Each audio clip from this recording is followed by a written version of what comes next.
بسم اللہ الرحمن الرحیم۔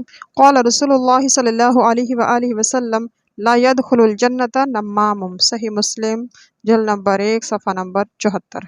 چغل خور جنت میں داخل نہیں ہوگا۔ دو آدمیوں کا آپس میں لڑانے کے لیے چغلی کھانا بہت بڑا سنگین جرم ہے۔ چغلی کے ذریعے لوگوں میں نفرتیں، عداوتیں، دشمنیاں پیدا ہوتی ہیں۔ جس طرح آگ کی چنگاری سے آگ بھڑک اٹھتی ہے، اسی طرح چغلی کی چنگاری سے نفرت، جھگڑے جنم لیتے ہیں۔ اس سے بڑا فساد رونما ہوتا ہے۔ اللہ تعالیٰ کو یہ جرم اتنا ناپسند ہے کہ ایسے شخص کو جنت سے محروم رکھا ہے۔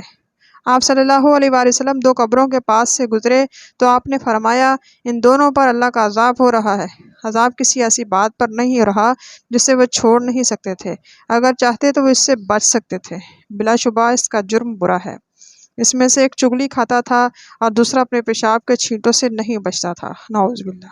اس لیے ہمیں چغلی سے بچنا چاہیے۔ اپنے بھائیوں کے درمیان نفرت عداوت کی بجائے محبت اخوت پیدا کریں۔ دوسرے لوگوں کو بھی چغلی کھانے سے بچانے کی تلقین کریں۔ بظاہر تو ایک چھوٹی سی برائی ہے، لیکن اس کے اثرات بڑے خطرناک ثابت ہوتے ہیں۔ اس چھوٹی سی برائی کی چنگاری سے نفرتوں اور جھگڑوں کا بہت بڑا طوفان پیدا ہو جاتا ہے۔ صدق اللہ العظیم وما علینا الا البلاغ۔